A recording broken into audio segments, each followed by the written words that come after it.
Hello. Magandang umaga muli, mga kapatid. Mayroon pong isang pastor na bumisita sa isang miyembro sapagkat yan po ay katungkulan ng pastor na bisitahin ng mga miyembro. At ang miyembrong ito ay matagal nang hindi dumadalo. Marami siyang mga dahilan. At dumating ang pastor sa kanyang bahay gabi. Habang itong miyembro ay nakaupo, nagsisiga siya sa kanyang ah, sa harapan ng bahay at nakita niya yung pastor, tinawag niya, "Pastor, good evening. Tuloy kayo. Maupo kayo dito po sa harapan ng siga." At walang imik ang pastor, tinignan lamang siya at umupo siya at nakita niya ang apoy na ginawa ng taong iyon at kumuha siya ng pang-ipit. Kinuha yung pang-ipit at kumuha ng isang baga at inilayo doon sa apoy. At walang imik. Nagtataka itong miyembro bakit hindi umimik si pastor. At habang sila po ay tahimik, nakita nitong miyembro na yung baga na inihiwalay ng pastor ay lumabo, namatay, at may abo. Nung mapansin ng pastor na nakatingin yung miyembrong yun doon sa baga, kinuha uli ng pastor yung baga at isinama doon sa apoy at muli itong nagliyab. At ang sagot nitong miyembro, "Opo, pastor, bukas dadalo po ako." Sapagkat nangusap sa kanya yung buhay na ilustrasyon ng pastor na kung ikay hiwalay sa pagtitipon ng marami sa pagsamba, tiyak mamamatay ka, lalamig ka. At yun na nangyari. Na panibagong series po ang ating pag-aaralan itong morning worship. Pinamagatan ko po ang series na ito, Faithful Attendance in Worship. Faithful Attendance in Worship. Matapat na pagdadalo sa pagsamba. Bakit ko po pinili na mag-series nito? Sapagkat marami pong Kristiyano nagwawalang bahala sa kanilang sinumpaan pagdating po sa membership. Nanumpa na sa lahat pagtitipon, naroroon sila. Ngunit, sa tumatagal na panahon, marami na pong mga katuwiran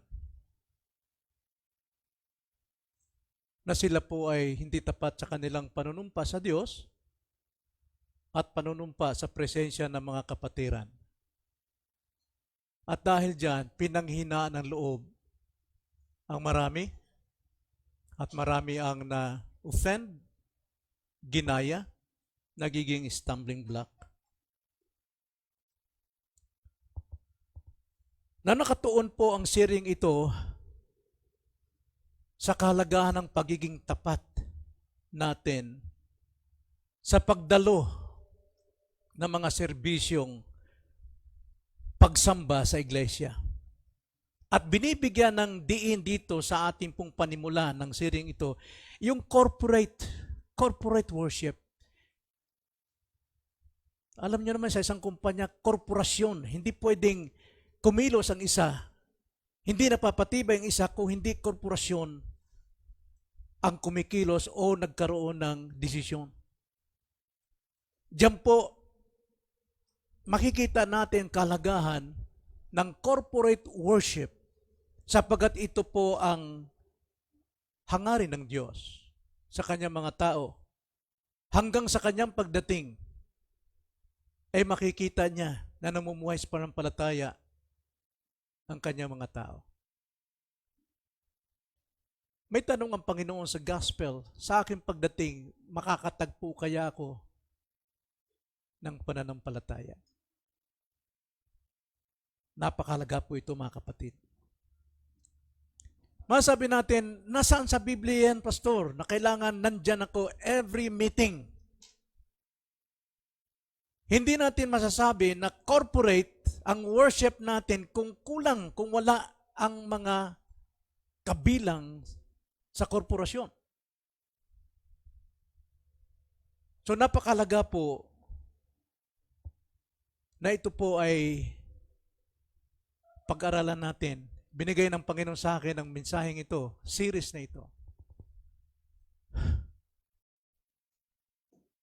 Nararamdaman kong hindi na ako magtatagal, mga kapatid. At kailangan natin ng paalalang ito. Nasa Biblia ba ito? Kung gaano kahalaga ang corporate worship. Yan ang tema natin ngayong umaga, the purpose of corporate worship. Tingnan natin ang sinasabi ng banal na kasulatan. At pagbulay-bulay nating maigi ngayong umaga. Hebrews chapter 10, verses 23 to 26. Ganito po ang pagkakasabi. Now, context dito, alam natin, ang mga Kristiyano dito ay nasa naglalagablab na persecutions. Sila ay sinisigaan, sila'y binabalatan, sila'y pinapatay, sila'y nilalagari dahil sa kanilang pananampalataya. Ano na ang magiging bukas nila? Ang sabi ng bawat isa. Kaya naman, ang banal na espiritu ay nagsalita sa kanila sa pamagitan ng aklat na ito kung paano sila paigtingin, palakasin sa kanilang pananampalataya. Sa atin, hindi po nagliliyab na persecution, kundi nagliliyab na temptations from the world. Temptation from our remaining sin and temptation of Satan. Kaya ito po ay para sa atin. Verse 23 to 26, ganito pong sabi. Panghawakan nating matatag ang pagpapahayag ng ating pag-asa nang walang pag-aalinlangan sapagkat siya na nangako ay tapat. At ating isaalang-alang kung paano gigisingin ang isa't isa sa pag-ibig at sa mabuting gawa nang huwag nating pabayaan ang ating pagtitipon. That's plural.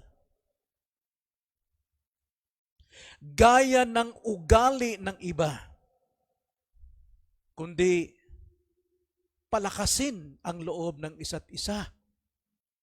Lalong-lalo na kapag inyong nakikita na papalapit na ang araw. Sapagkat kung sinasadya nating magkasala, matapos nating tanggapin ang lubos na pagkakilala sa katotohanan, ay wala nang natitira pang alay para sa mga kasalanan. Ito ang salita ng Panginoon, tayo ay manalangin. Opo, Panginoon, muli niyo kaming gisingin ng inyong pong mga salita. Salita ninyo espiritu at nagbibigay buhay. Salita ninyo'y nagtutuwid. At salamat po, Ama, sapagkat mayroon kaming pusong bago na handa pong makinig at handang sumunod sa iyo pong kalooban. Sapagkat kayo nalulugod at nasisiyahan sa mga sumusunod sa inyong kalooban at hindi po sa mga sumusuway. Kaya Panginoon, turuan niyo kaming maging masunurin sa inyo habang kami naghihintay sa pagbabalik ng aming Panginoong Jesucristo. Itong aming dalangin sa pangalan ng Panginoong Jesus. Amen. Now, ang biblical foundation ng corporate worship ay makikita natin sa Old Testament principles. Bagamat ang mga Israelita ay mga rebelde, pero pagdating po sa pagsamba, sila po ay nagkakaisa at nagkakasama-sama. Sila'y pumupunta sa pagsamba. Exodus chapter 20, verse 8 to 11, isa sa Ten Commandments ng ating Panginoon na ang araw ng Sabbath o rest day ay kailangan ang pagtitipon upang magpahinga sa 6 na araw na trabaho, at ang pagpapahinga nila ay ang pagsamba sa Diyos. Lahat po ay nagkakaisa for a corporate worship. At yan ay utos ng Panginoon. Then Leviticus chapter 23, mayroon pong mga pagtitipon na pinag-uutos po ng Diyos sa pamagitan ni Moses. Like for example, ang kapistahan ng Passover, ang lahat po ng miyembro ng Israel, kailangan silang magkasama, bata, matanda, lalaki at babae, lahat sila ay nagkakatipon for corporate worship. Mayandiyan po ang piyesta ng tabernakulo. Required ang lahat po ng Israel na magtipon upang magsamba. Then after po ng resurrection ng Panginoon sa Acts chapter 2, lahat po ng mga naging mananampalataya at naging Kristiyano, naging ugali nila ang corporate gatherings, worship, para po sa pagtuturo, para sa breaking of bread, para po sa prayers. Ugali po ng totoong Kristiyano. Ito, hindi na kailangang ipag-utos pa sapagkat ito'y practice na ng mga tao ng Diyos. Pero gayunpaman, si Pablo po ay nagturo, lalo na sa context ng Corinthians, na kanilang hindi pinapalagan ang kanilang sama-samang pagsasama. Lalo na pagdating sa Lord's Supper, ginagawa nilang isang ordinaryo na lamang ang kanilang corporate meetings for worship, lalo na sa Lord's Supper. Kaya mismong si Pablo ay gumawa po ng sulat sa kanila upang gawin nila ang pagtitipon para po sa malinaw na pagpapatibay sa isa't isa. Sapagkat para sa atin, kagustuhan ng Diyos na magkatipon ang kanyang mga tao sa isang paraan at dalawang paraan. Hangad at layunin at kagustuhan ng Diyos ang pinag-isang papuri ng iglesia. United praises ng kanyang mga tao. Ang Diyos ay naluluwalhati kapag ang kanyang mga tao ay nagsama-sama upang sambahin siya ng sama-sama.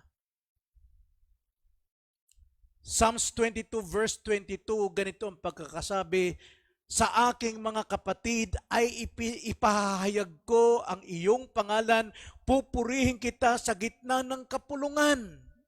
Even David sa kanyang panahon, kanyang pinagsasabihan ang lahat ng kapatiran na sila'y magkasama-sama upang magpuri sa ating Panginoon. Psalms 95 verse 6 to 7, O parito kayo, tayo'y sumamba at yumukod, tayo'y lumuhod sa harapan ng Panginoon, ang ating manlilikha, sapagkat siya'y ating Diyos at tayo'y bayan ng kanyang pastulan at mga tupa ng kanyang kamay. Ngayon, kung inyong pakinggan ang kanyang tinig. Naroon po ang panawagan. So ano pong ini-imply nito sa atin? Ano pong pahiwatig nito sa atin? Sa mga turo sa Lumang Tipan at turo ni Pablo pagdating po sa corporate worship. Ano po, mga kapatid, ang pahiwatig nito? Isa lang po. Be present. Dumalo ka pagdating sa pagsamba. Pagdalo sa pagsamba.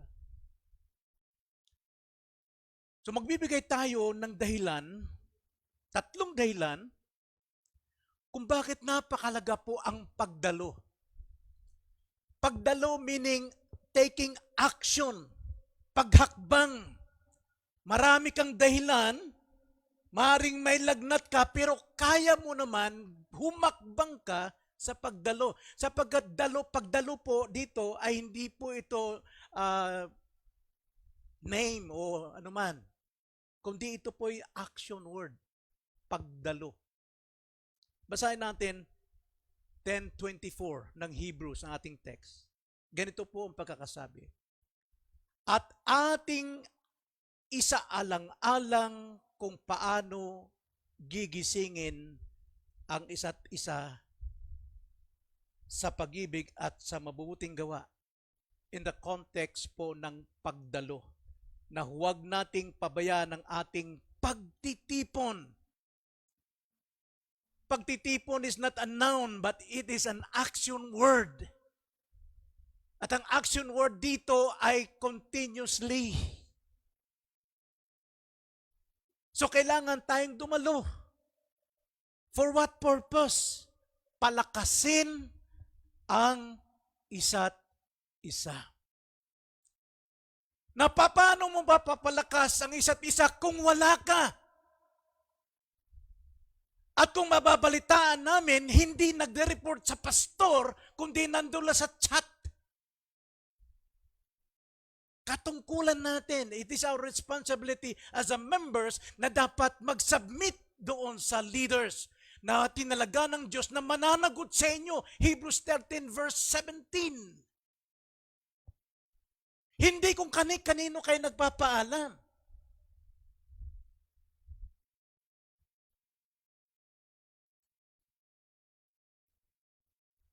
Kundi dapat nagsasubmit tayo. Paano mo mapapalakas ang isa't isa kung wala ka at marinig ang palagi mong katuwiran? Ganito, ganito, ganito, ganito. Kailangan gisingin. Sabi ko nga, may usapan kami ni Sister Lynn kanina. Ini-encourage niya ako na bisitahin si Telma. Si Estela. Sabi ko, yes. Pero kayong gagawa niyan, miyembro. Nasa ating constitution yan. That members should visit attenders. But pagdating po sa miyembro, katungkulan ng pastor, puntahan ng mga miyembro. Sapagkat siya binigyan ng accountability sa mga members. Hebrews 13:17. Pero pagdating po sa mga attenders natin, kung magagawa niyo kapitbahay niyo, gisingin ninyo. Bisitahin ninyo.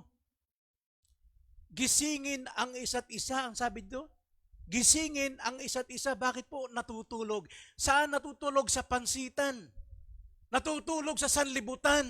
Natutulog sa kanilang kawalang gana. Natutulog sa kanilang panlalamig. Sa pagsamba. Naging malamig ba ang pag-ibig ng Diyos sa atin? Laging mainit. Kung minsan sinisisi natin ng Diyos, hindi ko nadadama ang Diyos. No! Damang-dama ang kalamigan mo ng Diyos, sa Diyos. Mahirap pong matulog sa kalamigan. Magkukumot ka pa, magdidepensa ka pa eh. Dahil malamig ka. Lalo na sa kasalanan, marami kayong kakatuwiran. Kaysa ganito, kaysa ganito. Natutulog ka sa dibdib ng sanlibutan.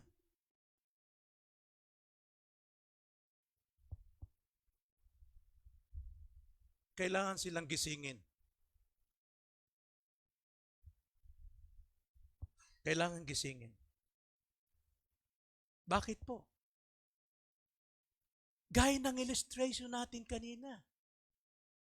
Once nahiwalay ka doon sa karamihan, mamamatay ka!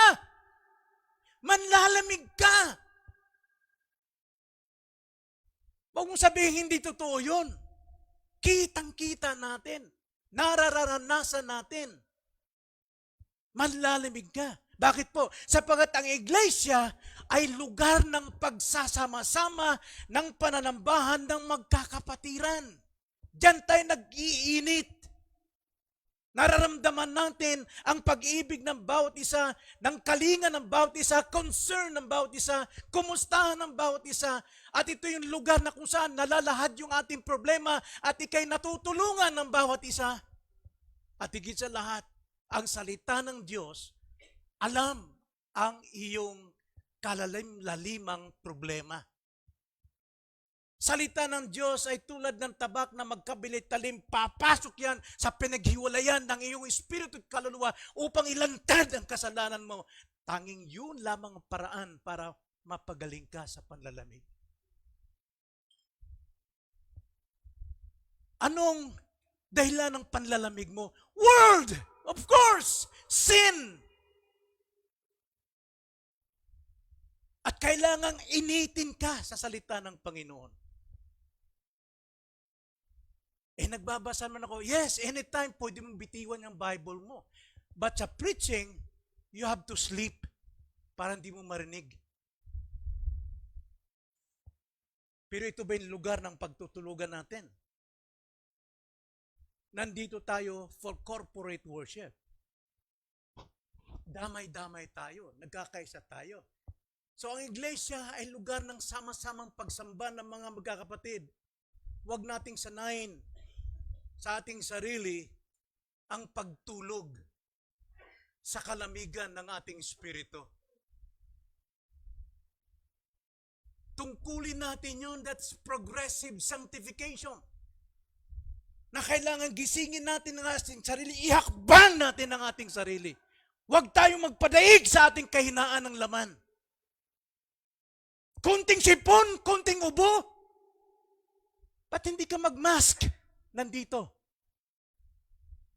Pero kung party, kahit saan lugar sa mundo, anytime pwede ka. Bibili ka pa ng mamahaling damit. Mga kapatid, hindi na ako magtatagal sa mundong ito. Alam ko, nararamdaman ko na. Makinig kayo. Pinaparamdam ko lang sa inyo kung gaano kasakit at lungkot na hindi kayo makita sa pananambahan.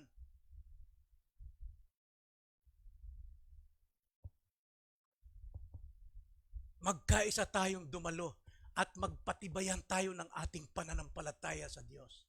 Darating na siya. Darating na siya. So ano pong dahilan at pong layunin ng corporate worship? Pagpalakasin ang isa't isa. Then secondly, ano pong layunin para dumalo tayo sa corporate worship? Pasiglahin ang pag-ibig at mabubuting gawa ng bawat isa. Again, sa ating text, verse 24. At ating isalang-alang kung papaano gigisingin ang isa't isa sa pag-ibig.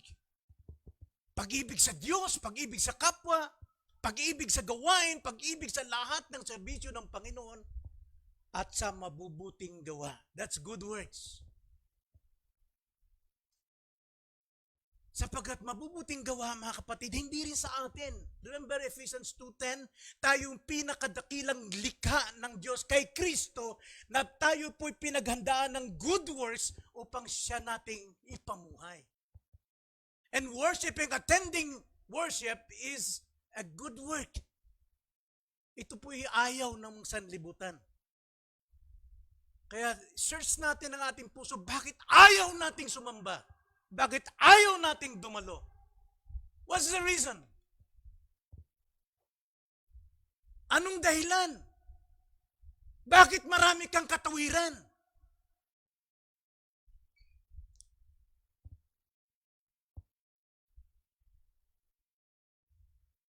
Dito po sa iglesia, sa ating sama-sama at damayan na pagsamba, tinuturuan tayong mapuot sa sanlibutan, hindi ibigin ng sanlibutan. Pero nangyari kabaliktaran.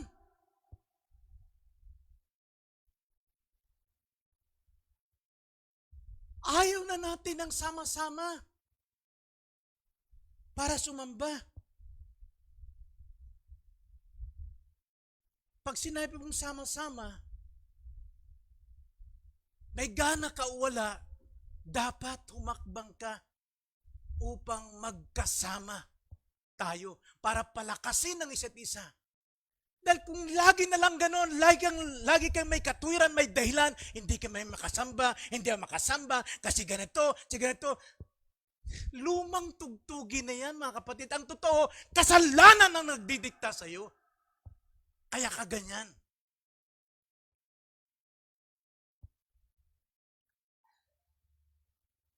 Kaya nga dapat gisingin. Tayo po yung gigising. Alam po yung gising dyan, mga kapatid, sa Greek word is parokosmos. Sa Greek word. Ang ibig sabihin, literally, inisin. Inisin, yamutin, gatungan.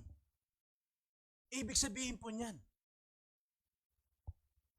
Pero sa positive side, ang ibig sabihin, hikayatin. Huwag tigilan. Initin, pagbagahin. Inalimbawa yan sa tahid ng manok. Kapag ka ang manok ay pinagsalpok mo ganun, kikikig yan para magising yung kanyang kalaban at tumakbo. Yan po yung parokismos na yan, nagisingin natin ng kapatid natin, hikayatin siya. Yes, negatibo, maring mainis siya, mayamot siya. Pero yan po yung paraan para pasiglahin siya in a positive way. Tulad po ng isang boxer, katulad halimbawa si Albert, kagagaling lang ng, saan kagagaling? Mindanao? Cambodia. Dahil meron siyang laban. Sa isang ganyang boksingero, pag tinamaan ka, bagsak ka, knockdown ka, anong gagawin ng coach? Gigising niya. Tumayo ka, kaya mo yan, labanan mo yan, sige, labanan, kaya mo yan, tandaan mo, may anak ka may sakit na sa ospital, kailangan anong gagawin nung isang boksingero? Magagalit siya. Mayayamot siya hanggang sa tatayo siya at talagang bubusin na kanyang lakas para pabagsakin ng kaaway. Yung po yung tawag dyan yung gigisingin. Gisingin natin mga kapatiran upang siya pasiglahin, pag-apuhin, upang muli niyang gampanan ang kanyang sinumpaan sa Diyos. Sama-samang magtipon. So yun po yung dahilan bakit po malagang dumalo sa corporate worship. Una, para palakasin ang isa't isa. At ikalawa, para pasiglahin ang pag-ibig at mabubuting gawa ng isa't isa. Ikatlo, bakit napakalang dumalo? Upang hindi mapabayaan ang pagtitipon. Upang hindi mapabayaan ang pagtitipon. Verse 25. Na huwag nating pabayaan ang ating pagtitipon. Kailan ba nating pabayaan ang ating pagtitipon? Sino bang sa sentro ng ating pagtitipon? Ang Panginoon. Naalala ko may isang illustration, hindi ko matandaan kung kanino, o sa ako ba nag-illustrate nito, na siya po ay binisita ng Panginoon sa kanyang bahay. Isang taong ito, matagal nang di dumadalo. Binisita siya ng Panginoon mismo sa kanyang bahay at ang ilaw niya isang lamparilya lang, lampara. At ang sabi ng Panginoon sa kanya, mahal kita at ang pag-ibig ko sa iyo hindi maaari magbago. At hindi kita iiwan ni pababayaan man. Sumigla siya. Kaya sabi ng Panginoon, ipamuhay mo ang iyong tiwala sa akin, maging masigla ka. At ang sabi ng taong ito, sige po, sisimulan ko na po. Sige po, alis mo na ako para ipakita ko sa mga kapatiran na ako'y muling nanumbalik. At ang taong ito, siya'y nagliwaliw sa labas. Nakalimutan niya ang Panginoon nandun sa kanyang bahay.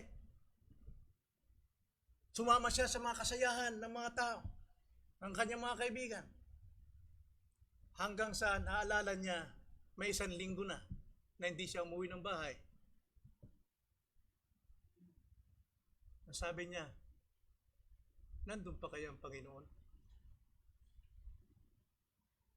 Muli siyang umuwi, isang gabi. At nakita niya ang kanyang bahay, may liwanag sa loob. Lumapit sa pinto. At nakita niya, pinto niya may mga cobwebs, may mga sapot ng gagamba. Sabi, tagal-tagal lang talaga ako. Hinawi niya. At binuksan niya yung pinto. Sino nakita niya? Ang Panginoon naghihintay sa kanya. Sapagat ang Panginoon, Hebrews 13:5, I will never leave you nor forsake you. At nung makita nitong taong ito, humagulhol siya ng iyak. Dahil tapat ang Panginoon sa kanya, sa kabila ng kanyang pagwawalang bahala. Mga kapatid, kahit hindi tayo dumadalo dahil sa ating mga katwiran, tapat pa rin ang Panginoon.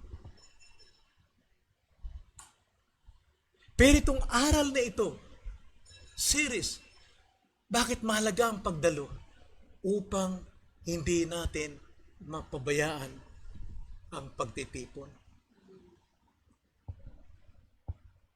Ang pagtitipon sa isa't isa ay hindi po optional.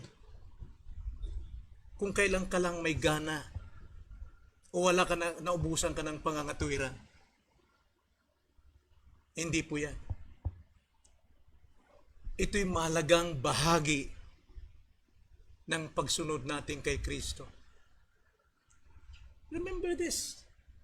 Huwag nating pababayaan. Meaning to say, nalangkob na. Lahat na yakap na. Lahat ng dahilan natin para huwag dumalo. Maliban lang talaga sa providential na talagang hindi ka na makagulapay, hindi ka na makakilos sa bahay mo dahil may karamdaman ka. O di kaya nasunugan ang bahay mo, o di kaya nagbantay ka na may sakit sa ospital, o di kaya ano pa mang bagay na talagang kailangan mong i-attend yung problema na yun. Pero kung ubula sipon lang, hindi katwiran yan. Mga kapatid, tandaan yung sinasabi ko sa inyo. Ayaw kong itaas ang aking sarili before pa, kahit Pentecostal pa, kahit naliliw-liw na ako sa akin lagnat, na parang matutumba, akala ko malapit lang yung microphone. Pero dahil mahal kong Panginoon, mahal kong mga kapatiran, kailangan nilang word at that time. Pero malay pala kung talaga hindi ko kaya, nagpapaalam ako, pinatatawag ko mismo, hindi ko kaya talaga. Pero kung kaya ko, hindi ako magsasalita ng ganito kung hindi ko nakakaya. Pero kung hindi nyo kaya talaga, ginagalang ko ang providensya yun sa inyo. Ang layunin natin, huwag pababayaan ang pagtitipon. Dahil sa gitna natin, ang naghahantay nating Panginoon. Ito lamang ang tanging paraan natin sa mundong ito, ng mundo'y puno ng kadiliman. Wala tayong maasahan dyan. Mayroong pansamantala, pero hindi pang walang hanggan. Tanging ang magpapatibay sa atin ay ang parang makikipagkapwa tayo sa kapatiran sa iglesia. Huwag nating pabayaan ang ating pagtitipon. Sabi nga sa Galatians 6:2, dalhin ninyo ang mga pasanin ng isa't isa at sa gayon ay matutupad ninyo ang kautusan ni Kristo. Paano natin may apply yung ating pananampalataya kung hindi natin alam kalagayan ng ating mga kapatid? Marahil may kapatid natin may na ospital na kamag-anak. Paano natin to matutulungan? Paano natin malalaman na tayo po ay bahagi ng solusyon ng ating kapatid?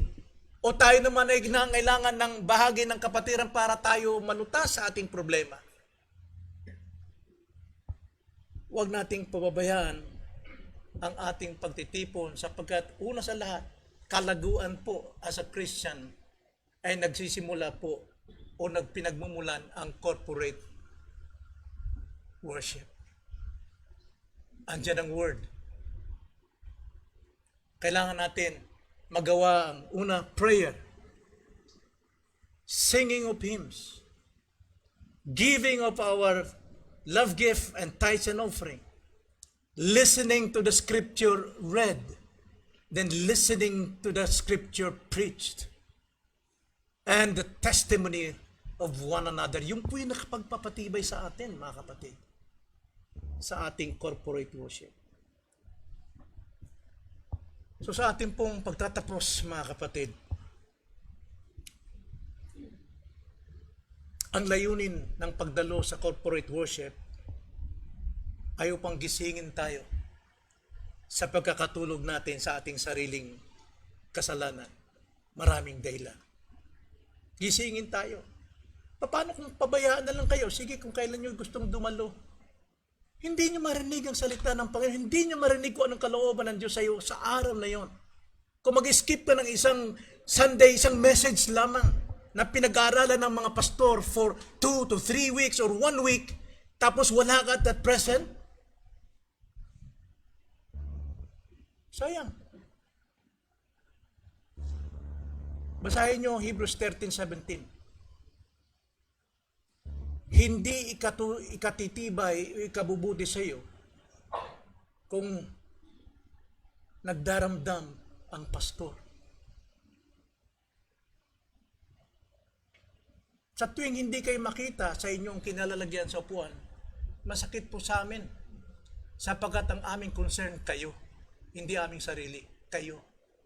Na kayo'y mapatibay, mapalakas, magmahalan, magkasama, isa't isa. Hindi po pera ninyo ang hangad namin. Ang hangad namin ang inyong relasyon sa Panginoon. At sa spiritual na layunin, bakit kailangan tayong dumalo sa ating pagtitipon, ay ang mapuri at maluwalhati ang Diyos sa ating mga buhay. Tumibay ang ating relasyon sa Diyos at tumibay ang ating relasyon sa isa't isa. At sama-sama tayong mananagumpay, tulong-tulong laban sa sanlibutan. Susuriing mabuti ang iyong personal na kaugalian o habit bakit hindi ka dumadalo. Sin lang po ang humihiwalay sa atin. Kasalanan lang po ang humihiwalay sa atin sa Diyos. Remember that. So kung mayroon tayong ugali na hindi pagdalo, nakapagpapalakas ba ito ng iyong relasyon sa Diyos at relasyon sa kapwa? O ikaw ba'y nagiging isang halimbawa sa iglesia na dapat tularan? Si sister, si brother, kahit may problema, nandyan, maasahan mo. Napagandang tularan, kapatid niya. Si sister, si ganito, laging wala. Ano naman dahilan? Ano ba naman yan? Alin doon, mga kapatid? Alin doon ang magandang halimbawa? Tayo manalangin. Opo, Panginoon, inaamin namin kami po yung mga mahihina. Marami kaming mga dahilan, marami kaming mga pangungugali. Ngunit alam namin, Lord, ito'y bunsod po ng remaining sin sa aming pong puso. Ang kailangan namin kayo. Kayo lamang ang tanging makapagpapatibay sa amin. At ito'y sa pamagitan po ng aming pong sadyaang pagdalo upang makipag-isa sa isa't isa at makipag-isa kay Kristo sa pamamagitan ng inyong mga salita. tulungan niyo kami, Panginoon, na maging mananagumpay sa sanlibutan, sa sarili, at kay Satanas. Maraming salamat po. Ito ang aming dalangin sa pangalan ng Panginoong Hesus. Amen.